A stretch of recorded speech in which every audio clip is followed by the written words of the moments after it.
დამოკიდებულების კვლევითი ცენტრი ალტერნატივა ჯორჯია ძირითადად არის კვლევითი ორგანიზაცია, რომელიც ახორციელებს ორი მიმართულების აქტივობები აქვს. ერთი ეს არის კვლევები და მეორე ეს არის ადვოკაცია.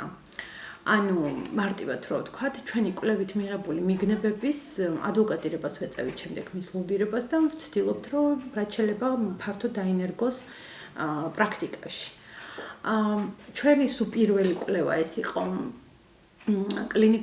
კლინიკური კვლევა, რომელიც გულისხმობდა წყვილებში, ანუ ქალი და მამაკაცის წყვილი, სადაც მამაკაცი იყო ოპიოიდ დამოკიდებული, მისთვის 22 კვირიანი მთელი კურსი იყო, სადაც ერთვებოდა მისი პარტნიორი ქალიც რაღაც ეტაპზე და მთელი ფსიქოთერაპიული პაკეტი გამოვცადეთ, რამდენად კარგად იმუშავებდა ის. ამ კვლევით ზუსტად ის მივიღეთ, რომ 22 კვირის განმავლობაში ჩატარებული ინტერვენციით გაცილებით უფრო მეტი ადამიანი რჩება დიდხანს ფხიზლად ნარკოტიკების გარეშე, ვიდრე ის, ვინც ეს ინტერვენცია არ გაიარა.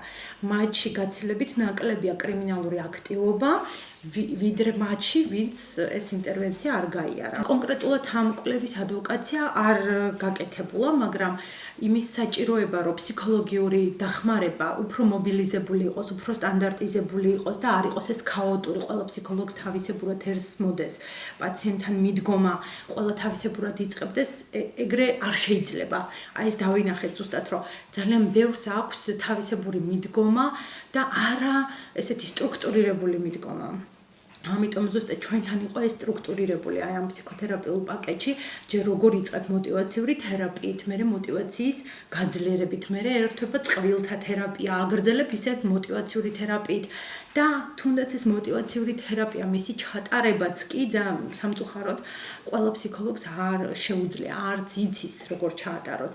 ამიტომ ეს ყოველი კონკრეტული შემთხვევა ყოველ შემთხვევაში ჩვენ ეს დავინახეთ, რომ ამის სერიოზული დეფიციტი არის საქართველოში. და ზუსტად ამის ლობირება ვთქვათ ის, რომ ფსიქოლოგიური სამსახური საჭიროებს უფრო სტრუქტურირებას, სტანდარტიზებას და რაღაცა ხარისხის კონტროლი უნდა იყოს. ამ მხრივ, ვთქვათ, ეს ჩვენი ადვოკაცია შეიძლება მიიმართოს. მეორე და არა მხოლოდ მეორე, შემდეგი კვლევები კიდევ ჩავატარეთ ესეთი ქსელური კვლევა. ანუ ნარკოტიკების მომხმარებლების და MSM-ების, ანუ მამაკაცები, რომლებსაც კავშირი აქვთ მამაკაცებთან, მათი ქსელების კვლევა.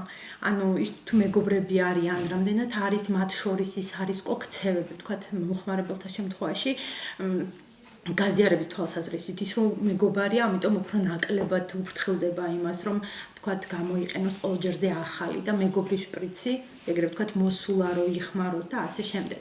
გაზიარების პრაქტიკა იყო ძალიან მაღალი, მაგრამ აქაც თვისობრივად განსხვავდება ის გაზიარების პრაქტიკა. მეტნაკლებად ყველა მიცის, ყველა მომხმარებელმა დღეს უკვე იცოდნა დაგროვდა, რომ ყველას თავისი საინექციო შპრიცი უნდა ქონდეს.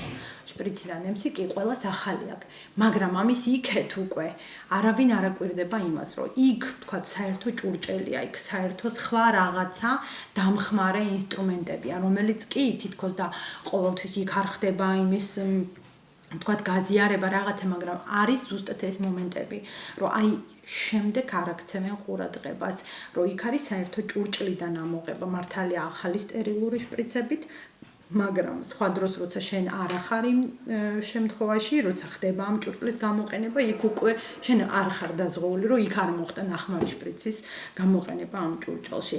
აი ზუსტად სხვა დამხმარე რაღაცა ატრიბუტების, ინსტრუმენტების, იგივე ფილტრები, ანუ ეს ბამბისგან გაკეთებული, ხო?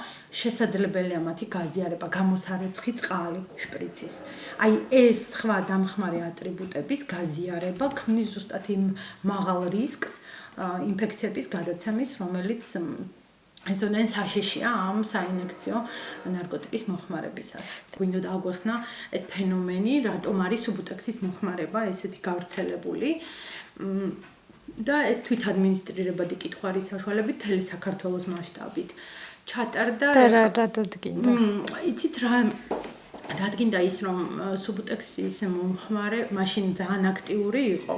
ეს ძალიან თითქმის 40% სუბუტექს მოიხმარდა. ისინი უტოლებდნენ სუბუტექსის მოქმედებას, თითქმის ჰეროინის მოქმედებას. ამიტომაც არის ზუსტად მიმზიდველი იყო ყოველ შემთხვევაში სუბუტექსი მათთვის. ეხლა დასრულდა ეს კვლევა. ეს იყო კლინიკური კვლევა ასევე.